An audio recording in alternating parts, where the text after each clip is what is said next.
Hello, my name is Hannah Dyson from Enfield Voices and Global Net 21. And this is one of the many webinar interviews we do each week, exploring local, national and international issues and focusing on extraordinary people doing their work and being carried out by inspiring individuals. Today, we are talking to former international footballer Tony Kelly about what drives him to educate young people and adults on the dangers of gambling. We will explore how Tony turned his life around to lead the battle against gambling addiction. And we will discuss Tony's personal journey, including recovery tools, and explore Tony's current work with Red Card and why it's important to educate young people and adults on the dangers of gambling. Statistics published by the gambling charity GamCare show that of the 38,404 calls received to its helpline between 2019 and 2020, 6 out of 10 were from people aged 35 or under.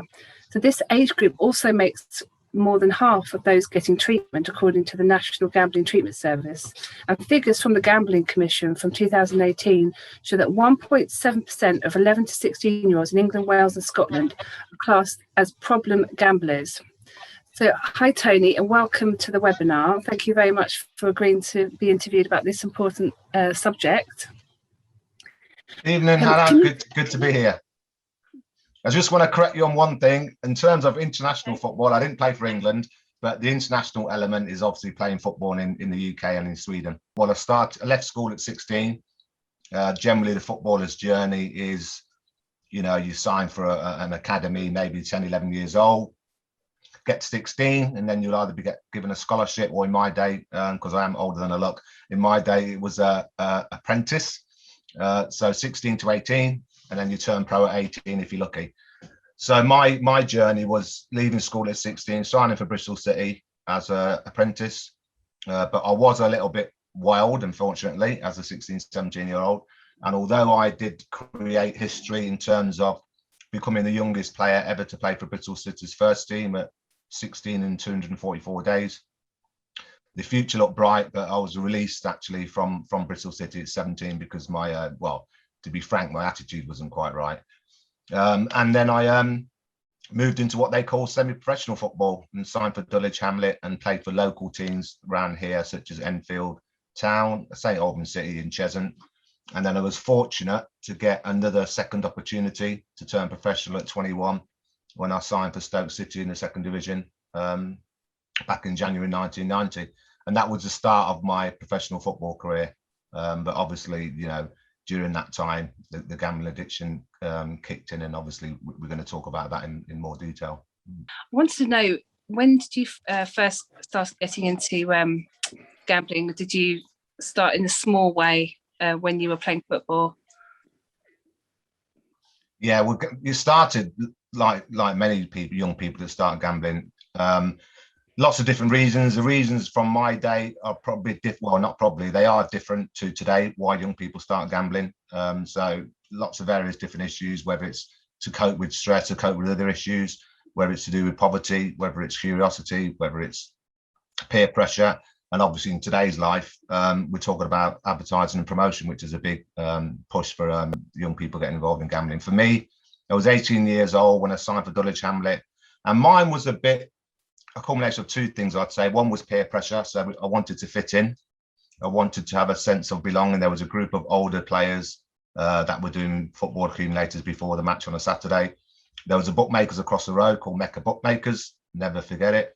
And I wanted to feel part of a group, so to speak. So joining with them. I come from Coventry to London. I was a bit shy, etc. And so, I just wanted to fit in. And I thought, if I can just join in with these guys and go to the bookers before the game and have a £5 bet, that was my way of fitting in. And obviously there's the curiosity side of it, and financial reward, you hope to win. So that's how it all started, and it does start on a small scale. I always say to people, you never know where that first bet's going to take you. But the first £5 accumulator, 5 aways, never won. That should have been a lesson, but anyway, and that's how it all started. Yeah, and I guess being an ambitious footballer, didn't really kind of think of the dangers of gambling. As you say, you wanted to fit in.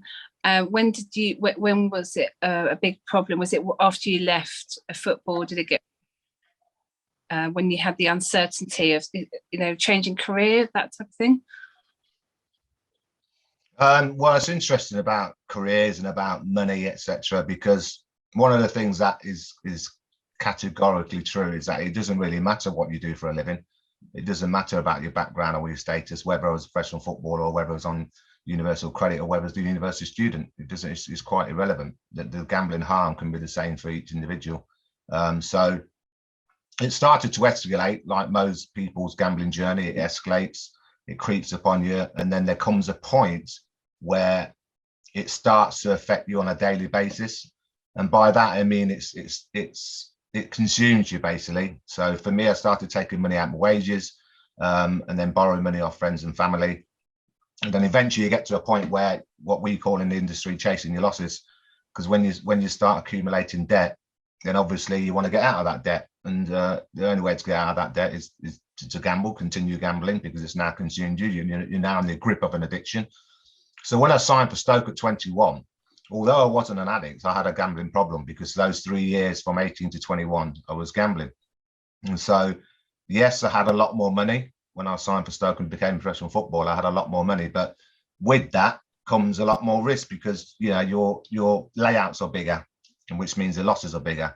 And so, yeah, it's just a gradual escalation. And then that gets to a point where, as I said before, it consumes you and it becomes a compulsion, and you start to depend on it. And once you start to depend on it, i.e. you need to get to the bookies every day, you need to get to the casino every day, then you've got a serious problem. And that's what happened to me. It just basically took over my life. Throughout, from the time I turned professional to the end of my professional football career, which was ended really early. And when I say that, I mean I lost 5 or 6 years to the game, because I finished professional football at 30 as opposed to 36, 37. And that was all due to my mental health issues and sporadic form. We talk about how it affects people within the workplace or within university or whatever, or school. It affected me on the football pitch and throughout my career. So yeah, I finished football early, and the gambling obviously continued even after my football career. And so in the fight back against that, how did you seek help, or how did you overcome this situation? It had a real grip on you, and how did you sort of fight back? Yeah, well, for the one thing I want to point out about the whole addiction in general as well, before I talk about the recovery, is that we have to remember that we're not just talking about the individual gambler. So the impact it had on my family in particular is huge, because they go on the journey with you. So whether it's brothers and sisters bailing you out, parents bailing you out, lending you money, etc., then that creates conflict, and that creates divisions between family and friends. I've lost a few friends along the way, letting people down. Then you got your kids, where you let your kids down, whether it's Christmas or birthdays, etc., and you've blown the gambling money. And obviously you're putting your kids at risk of being homeless, because I had my house repossessed, and that's happened to a lot of people I've met within the industry, ex-gamblers, lived experience people that have suffered horrendous impact.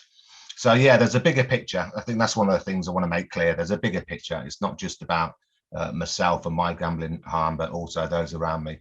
And the recovery, I always say to people, there's not one size fits all.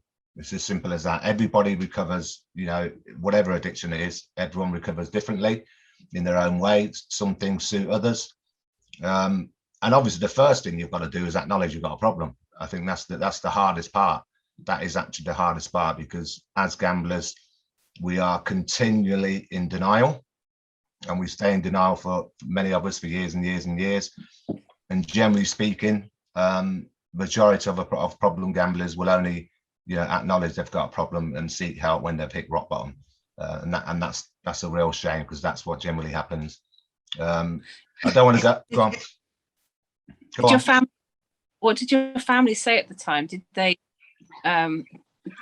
sort of give you any kind of indication that they were worried? Did they sort of say, "Oh, please get help," or like how did that manifest itself with people around? Well, my friends, yeah, definitely. Be careful with your gambling. There was always words of encouragement and warning signs from family members say you want to cut down on your gambling. They knew I gambled, but they never ever knew to, I'll go on to the start of recovery in a minute, but they never ever knew the extent of my gambling. So they never knew about the 32 creditors that I had when it came to bankruptcy in 2010. They had no idea. And that's because, there's the stigma still attached, there's the guilt still attached, the shame, all that comes with gambling addiction. So they were never aware of the extent of my gambling addiction. They knew I gambled and they said words of warning, but they never actually knew the extent of my gambling until 2014, 13-14, which is when I decided to go public with my story. Before that, 2010, I was bankrupt with £192,000 bankruptcy file, which involved 32 creditors. And as I said before, that's all borrowing from every agency there is. And then I got to a point, 2013-14, where it's strange really, because I never envisaged or never thought about or anything about writing a book or books. But my sister was the head teacher, and we had a chat because there was some stuff coming out on in the media about ex-footballers gambling, and she said, you just put your story to print. And I said to her, well, I wouldn't know where to start. So but she said, just write a paragraph, a chapter, send it to me, and I'd done that with my A4 paper and biro. And she said, we turned into a biography from 9 years old, growing up in Coventry, trying to be a professional footballer, the rejections, and then going through the addiction, etc. And so she liked it, and she said, you can do this. And from that moment onwards, I couldn't stop writing. Our counsellors and therapists that I work with say that it can be very, therapeutic and cathartic. So, and it was. I couldn't stop writing. 18 months later, I have my manuscript, and we sent it to publishers, and fortunately it got published in 2014, which is called Red Card. So that was the start in terms of going public, because now I've got that weight off my shoulder in terms of everybody knows, family, friends, the media, everybody knows now. So that's what I wanted. That's what I really wanted. And that was me saying, right, okay, I've got a problem. I've got to address it. Everybody knows now. I've got that weight off my shoulder. And it was a question of what next. And that's when the idea came to set up Red Card Gambling Support Project in 2015, which is an organisation I founded. And we're all about education, awareness and prevention. So that's how the project started, and that was the start of the recovery. So there was no GA, there was no CBT therapy. There was counselling. I had counselling for 6 weeks, but the counselling was also not just about the gambling addiction. It was about the whole of my life and where I was at and the future and hope and those kind of things. So that helped me. And then obviously, unfortunately, some of us haven't got big families. So that support network for some is not so great. So if you're, a single individual with no brothers or sisters, that's really not much support network, then it can be difficult. But I've got 5 brothers and a sister, and to this day they have supported me, and more so from 2015 today. They've been a huge support, and I'm proud of where I've got to. So my story is, happily enough, it ends with hope for many. The project started 2015. And nowadays with Card, you that's like a project where you're going into schools and you also talk to adults and with workshops, and you're kind of like educating. Do you think it's really important to educate young people, possibly from sort of GCSE A level age, to sort of be aware of the dangers of gambling? I mean, for example, a lot of young people are into football. They could easily, £10 at the weekend for football. That could maybe, university when they're on their own, could be a Tell us a bit about your workshops with young people and with Red Card. Yeah, well, the model that we adopted was, and it's interesting because before I came on here to speak to you, I was listening to a podcast from a Labour MP, Alex Lewis, and really interesting because one of the things that he's keen about, which he mentions a lot, is early intervention. And that is our model. That is Red Card's model, early intervention. And when we're talking about young people gambling today, the problem we have is that we've got to the point where gambling is normalized. It's as simple as that. It's normalized for young people. And we have to sort of change the narrative of that. And we have to educate and raise awareness of where gambling can lead you to, the pitfalls, the warning signs, the dangers, the impact that it can have on not only their lives, but people around them. So we're not about telling people you can't gamble. We're not anti-gambling. I've said it many times, millions of people gambling without ever encountering gambling harm.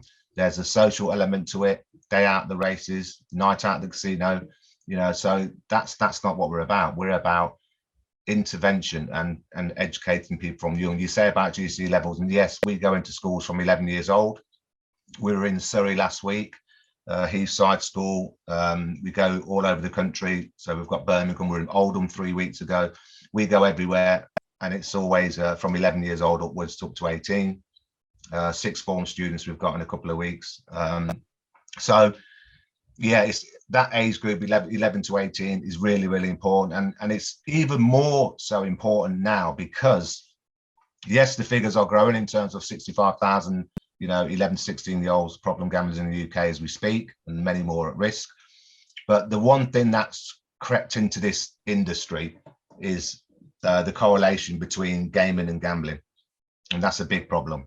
We done a workshop last week, and it was really engaged in terms of listening to 15, 16-year-olds talking about how they spend money on gaming, i.e. FIFA packs, loot boxes, etc.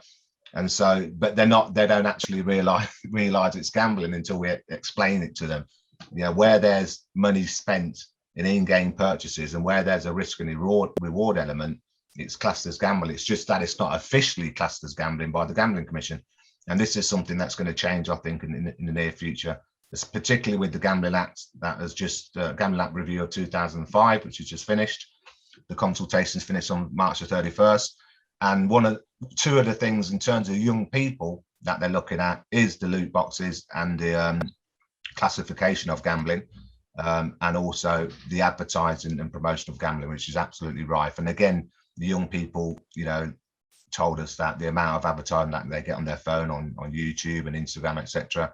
So the advertising is another big problem in terms of exposing young people to gambling and drawing young people into gambling. Yeah, that must start at quite an early age, because a lot of young people now have phones, or they might have access to phones from the age of 10, 11, and as you say, they start. On that, 73% of 11, 16-year-olds have a mobile phone. So yeah, you're correct. And then, yeah, I mean, as you say, it can be the sort of way of, it's not always a problem, but when do you think it does become a problem? Do you think it's a certain way, maybe where you live in areas of deprivation, or if you have, things like advertising or betting shops near schools? Well, in terms of the demographics, yes, that's an important part. I mean, what happened in 2005 with the Gambling Act, I think Blair was in then. That's why after that we've seen this influx of gambling betting shops that opened up on our high streets. And when I say, obviously they've always been on our high streets, but what happened is that there was a massive influx where you got 7 or 8, 9, 10 on one high street. And what that was an opportunity for people to target certain areas. So I live in North London, so I'm aware of the deprivation that's in certain boroughs and certain areas where gambling bookmakers are situated, and that's been a deliberate target of the operators to put those gambling bookies within those areas, because obviously young people and older people, for various different reasons, cultural reasons, poverty reasons, want to get out of poverty, think gambling's a way of enhancing their life, etc. So that's been a big problem. In terms of when people think they've got a problem, I think I said it earlier in terms of when it starts to dominate your life and when it starts to cause you health issues, because I've worked with an advisory group, 16 of us working with the Gambling Commission, and some of the stories are horrific, but our journeys are similar in terms of gambling through the night, not getting sleep, getting depressed, then obviously the financial stress and the debt, and then the issues with your partner. There's obviously other other issues like domestic abuse, etc. The effect on the kids. So when it starts to affect your daily life and affects you on a personal level, and you start to depend on it, just much like a drug or heroin addict or alcoholic, sorry, where they depend on it, then that's where the big warning sign is, where you actually start to depend on your gambling. The first thing you will think about in the morning is getting to the bookers or getting online, or you're gambling online through the night in Australia somewhere, because the markets are absolutely huge in terms of opportunity and accessibility, and that's something that's changed over the last 15-20 years. That wasn't around in my day. So yeah, accessibility and opportunities is huge today. Yeah, I mean, when I was looking at where exactly in Enfield the like betting shops are, for example, so it looks like there's a greater concentration of betting shops in Enfield are located along the Hertford Road corridor, with particular clusters in Edmonton Green, Enfield Town and Southgate. And then further away, significant clusters of betting shops are noted along Green Lanes and in the Bowes and Palmer's Green centres. So what do you think about that? That just tells me that, you know, they're aware of the demographics. They're aware of the the population of certain cultures within those areas, whether it's Black and Asian from the Caribbean culture, or the Muslim community, or whether it's the Turkish community. We know, through speaking to various people, that there's a big element of gambling within the Turkish community. So when you've just named those two areas, that just speaks volumes in terms of the population of those people that are in those areas. And it's no coincidence that the bookmakers, 6, 7, 8 are on one street or in those areas. And it's a shame that was allowed to happen back in 2005 with the Gambling Act. There was no risk assessments, etc. So it's a shame that was allowed to happen. But hopefully, this Gambling Act review, which is just finished, there's going to be a lot. Well, we hope. I was part of the consultations with the Gambling Commission and the DCMS, and I think that there's 2 or 3 things that we think we might get over the line. One of them is shirt sponsorship in professional football, which is absolutely huge. When you go to a football match with your son, and the dad goes to the burger bar, there's always what we call stadia betting. So there's little bookmakers within the stadium in the stand, and your son is exposed to gambling while your dad's putting the bet on. The perimeter fencing, all the advertising around the pitch, and obviously shirt sponsorship. So all that they're looking at to change and get rid of shirt sponsorship, because at the end of the day, professional football clubs, particularly in the Championship and Premier League, who have gambling sponsors, the Premier League, half the clubs are sponsored by gambling companies. The Championship, 2/3, I think it's 17, are sponsored by gambling companies. So that relationship has to change, because they say they need the money, but they don't need the money. I know how professional football runs. I've been here long enough. They don't need the finances. That's just ridiculous. So I think that's one thing that will change and get banned. And then the classification of gambling in terms of gaming and gambling, that's going to be looked at, banning loot boxes. And obviously the other one is intervention, which is really interesting, because one of the common things that's come out of all the gamblers that I work with, ex-gamblers that I've worked with, and listened to their horrendous stories, is the fact that throughout our journey, so looking at myself, and I've looked at old bank statements from 15 years ago, where you've got this constant stream of gambling transactions from my debit card, thousands, and we all ask ourselves, why didn't we get a phone call from the bank? Why didn't we get an email from the bank? Why was there no intervention? And that's the biggest thing that we all talk about now with the Gambling Act review. We need to get the banks to start not putting the onus on the consumer, i.e. us, where we can with some banks turn on and off a gambling block, but when you're in the dips of addiction, you ain't turning off no bank gambling block. So, the intervention needs to come from the banks, so they can intervene and make a phone call, send us an email, say, are you all right with your gambling? You've spent, £400, in the last 2 days, etc.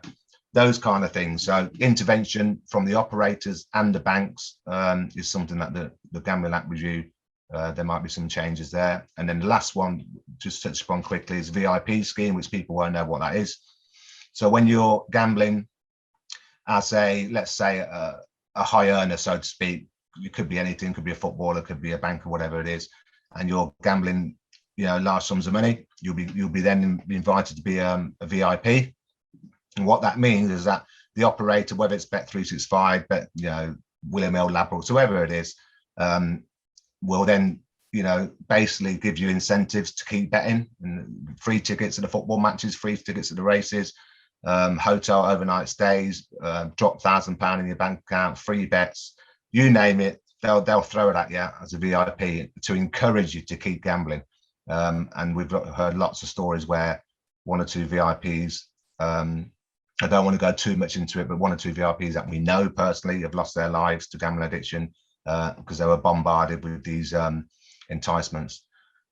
So suicide, there is 650 gambling related deaths in the UK every year, 2 attempts to commit suicide every day. So we know the importance of suicide and gambling. There was a documentary 5 or 6 weeks ago from Ruth Davison on Channel 4, which a lot of people have come back to me and said that was important because it highlighted gambling and suicide to open people's eyes. So so there's a lot going on, and but fingers crossed, things will get better, because all we're trying to do is make gambling safer. And I say that to people I work with, whether it's academics, whether it's lived experience, whether it's other agencies, whether it's the Gambling Commission. That's all I say to people. Collectively, we just want to make gambling safer. No, definitely. It sounds like you're doing really, really good work going into school, having these workshops, for young people. Why do you think those from the Black and Asian community don't tend to talk about the issues of gambling? Do you think that's an issue, and how do you see that? How do you think that should be tackled? Yeah, it's an interesting point, because it's something that I've thought about for a while. When I came into this space, probably 5 years ago, I never seen anyone of colour talking about gambling addiction, or sharing their personal stories or anything like that. And I often wondered why. And it wasn't until we started to get involved in the work, and then going to lots of conferences and lots of, and having lots of debates and et cetera, then I started to realise that this is a bit of an issue. So I was fortunate enough to be, red card word, to be asked to be involved in a new project, which is basically preventing gambling harm in diverse communities. All the details on our website. This new project is unique and the first of its kind, and it's starting in August as we speak. It's a 2-year pilot for London and the home counties, and it's specifically for those from those communities, educating those from those communities. Because some research was done, there hasn't been a lot of research, but some research has been done which says that 1 in 4 people from the BAME community are likely to suffer gambling harm. And so the reasons are because, generally speaking, we talked about the demographics in terms of the areas of deprivation and where the population of these people live, and the reasons why they gamble in terms of wanting to come out of poverty, and also the reasons why they don't talk about that, the shame and guilt that is attached, and this stigma that is attached to gambling within these cultures and communities, that has to change. Because I remember, I've spoken to lots of people from the older generation as well, back in the 70s and 60s, dads. So gambling within these particular Caribbean community has been around for a long, long time. It's just that it's not been talked about. And I've spoken to 60, 70-year-old people that are in serious trouble now, have lost the house, etc., from 30 years ago, that were gambling, but it's never been talked about. So I think me as a voice and others are starting to come into the space and raise awareness, and so that we can give people, basically give them more confidence that having a gambling addiction is okay. This happens to 600,000 people at the moment. So it's okay. So we just need to talk about it, continue to raise awareness, and hopefully this project will go a long way to doing that. Yeah, because that's important, because if they're not talking about it, does that mean they're not getting help, and that adds to the health inequalities? I think that was one of the part of the research where the significant low percentage of people from these communities were not seeking help, and that's because they haven't got the confidence to go and seek help. And not only have many people from these communities not got the confidence to seek help, but they don't actually know where to go to seek help. So again, highlighting, accessing support services is another part of the project that we do in terms of the workshops. And then you have the real cultural element to it in terms of those from, for instance, the Asian community and the Muslim community and the Hindu community. These communities, it's forbidden for certain parts of these people in these communities. Gambling is forbidden. So there is a massive shame factor. There's a denial factor. It's hidden. That's why it's a hidden addiction. So there's a lot of people. We've met with a lot of people in these communities where gambling's going on through fear of being ostracized or shamed within the family. These are the things that they're fearful of. So yeah, it is going on. So we need to continue to raise awareness and educate those people from those communities, because I think gambling addiction, as I said before, affects everybody and anybody, regardless of race, background, and gender. And I'm trying to mention gender actually, because there's a massive rise in women gambling. So yeah, it's huge in every aspect, really. Yeah, you're doing really amazing work. With the educational workshops with Red Card. How do you see that? Sorry, Hannah. I will say one thing I forgot to mention regarding the new project for the diverse communities. The workshops will be free. Well, they are free. Yeah. So any organisation, they can find all the details on the website. And so whether it's staff, whether it's clients, whether it's organisations, youth organisations, whatever it is, those workshops for those communities are going to be free. So yeah, I just wanted to make sure that so people know they're aware where they can book a workshop for free. And if people want to know more about your work, should they go onto your website? How can they sort of get to know a bit more about your work? Would the website be the best way? Yeah, the website's the best way. And also if they put in Tony Kelly gambling, you'll get pages and pages of stuff and videos and interviews, etc. And there's videos and interviews on the website. So yeah, everything's there. Easy accessible, I am. What's your plan? I don't know, if your next 5-year plan for your work and your projects, where would you like to see it going, ideally, both personally and? Yeah, I think personally, I want to grow Red Card and probably work with other partners, because we've been going 6 years now. We obviously are the IC company, so we rely on funding and donations. So we're going okay in terms of people we've reached. We've gone past the 3,000 young people mark, which is great, but there's a lot more work to do. So ideally, I would like to see the Bain project, the pilot, be successful, because it's a 2-year pilot. And then what we hope to happen in terms of the conversations we've had with the Gambling Commission is that if it is successful, then it will be rolled out nationally, because I come from the Midlands, and the thousands of young people from the Black and Asian community in Birmingham and Leicester and Coventry, etc. Massive gambling problem, but we want to roll it out nationally as opposed to just London and the home counties. And then, yeah, we just want Red Card to be at the forefront of education awareness, and continue to grow the organisation and continue to reduce gambling harm, because that's the vision and the mission. Is basically to continue to reduce gambling harm. As I said from the start, it's not about stopping people from gambling, it's about raising awareness of the impact it can have on individuals and their families. Okay, well, thank you very much, Tony, for talking to me today. It's been really interesting to know about what's behind your passion for this work, and what sort of all the workshops that you're doing. Yeah. And thank you very much for taking the time. I just want to say sorry to stop you, Hannah. Sorry to stop there. I don't want to forget, because meeting, I'm going to Coventry tomorrow to do another big podcast, and I always never forget any media stuff to do or anything. I just have published my second book, which was published on May the 1st, which is fantastic for me. As I said, I never thought in a million years that I would become an author of 2 books. But that's been published on May the 1st. That's available on Amazon and Foyles Books and W.H. Smith and Waterstones, everywhere. That's called Red Card, A Bet You Can Win. And I love that title. I love that title because it's all about, this book is to the present day, and it gives people hope about coming out of adversity and trauma, that we can come out the other side. So yeah, I just thought I'd mention that. And just briefly, what's the difference between the two books? Is the first Good book, question. Yeah. The first book is obviously my whole journey from 9 years old, growing up in Coventry, etc. But it ends in 2014. The actual book ends in 2014, the story. So people kept saying to me, the more I grew into this space and started working with government, etc., people were saying, oh, people will wonder what's happening, Tony, in the last 7 years. So I thought, you're right. So a lot has happened in the last 7 years because Red Card Gambling Sport Project wasn't born. So the second book is a sort of slightly edited version of the first up to 2014, but then it takes in the last 7 years of what I've been doing since Red Card Gambling Sport Project was born, and all the stuff I've done in the last 7 years to the present day. Yeah, and as I said, it is generally about hope. Yeah, and I'm fortunate that I was able to come out the other side.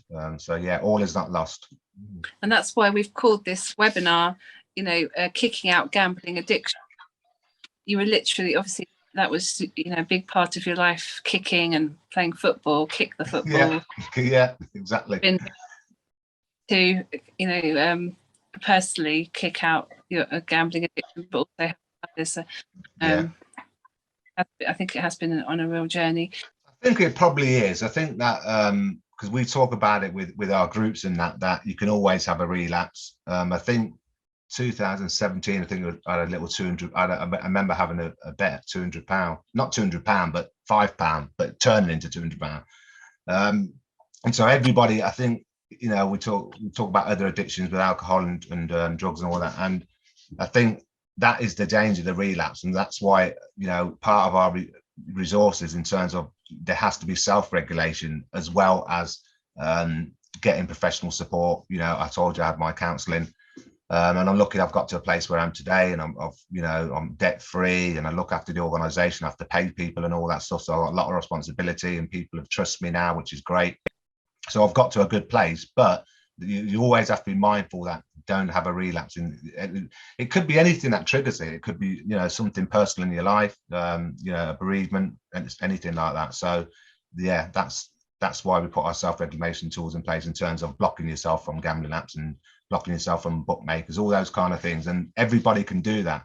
And we always say to people that, you can't just rely on the industry to protect you, because the industry will protect you to a certain degree, but you have to protect yourself as well.